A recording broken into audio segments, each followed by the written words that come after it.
Hi, I'm Simon with AppliancePartsPros.com. Today we're going to show you how to repair your appliance. Are you ready? Remember, anytime you work on your appliance, make sure it's unplugged or the circuit breakers are off so there's no chance of electrocution. In this video, we'll show you how to replace the oven bottom in a GE range. It's going to be a very easy repair. Should only take a few minutes to show you how to do it. For this job, we're going to need a 1/4-inch nut driver. When you open up the package, you're going to get a new oven bottom. I would like you to pay attention to the oven bottom. You see these 4 brackets? This is a newer style of oven bottoms. If you didn't have the brackets, then you need to order this oven deflector, which is designed to go with the newer models. It has to be installed on the oven bottom in this position and attached with the 4 screws. The screws doesn't come with this oven deflector, so you can use any sheet metal screws.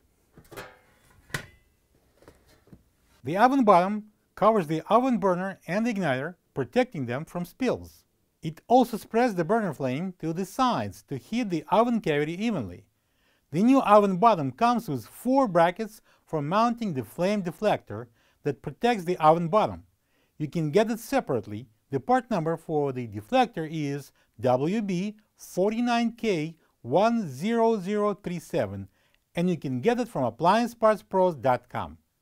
The main reason to replace the oven bottom is if it got warped or burned through. Open the door partially, grab it on the sides, and lift it off the hinges. Be careful, don't break the glass. Remove the oven racks by pulling it out and lifting and taking it away. Pull out, lift, and take away.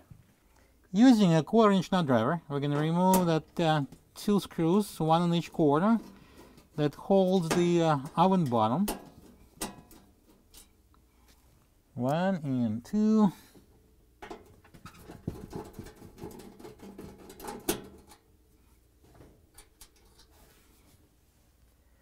And then we're going to lift up the oven bottom. Right now I'm going to wear the gloves, and I'm going to stick your fingers in that cutouts. They're pretty sharp, so be careful. And lift the rear end of the oven bottom up, and then pull the front end from under the lip. And then we can remove the oven bottom. This is the old oven bottom next to the new one. If you don't have this part, you can get it from AppliancePartsPros.com. Alright, so this is a new oven bottom. Before the thing goes into the oven, we need to do some adjustments. If you can see, there's 4 brackets here, which were absent on the old one. This is for installing the oven deflector. This part is now should be installed with every oven bottom, and they come from the factory, and you need to order this when you're replacing the oven bottom. We also would need 4 sheet metal screws to attach it. So I have a 1/4-inch screws, and we're going to put them through, attach the hole.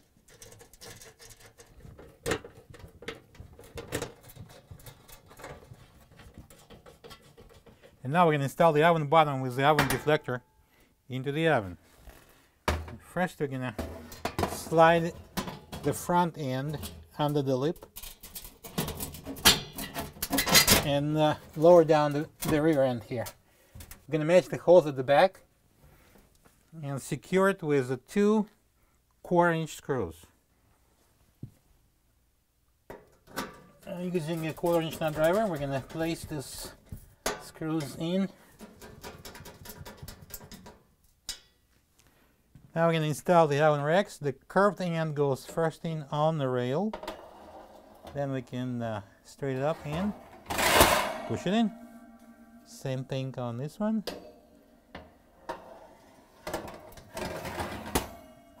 And now we can install the door. Right now we can install the door back on the hinges. Slide it on and let it go and open it all the way and then close it. Slowly make sure it's on properly. And now when we're done, you can plug the wrench back in. Thank you for being a part of another successful repair brought to you by AppliancePartsPros.com. For any of your future appliance repair projects, please check out our other videos available on our site, on Facebook, on YouTube, and on Instagram.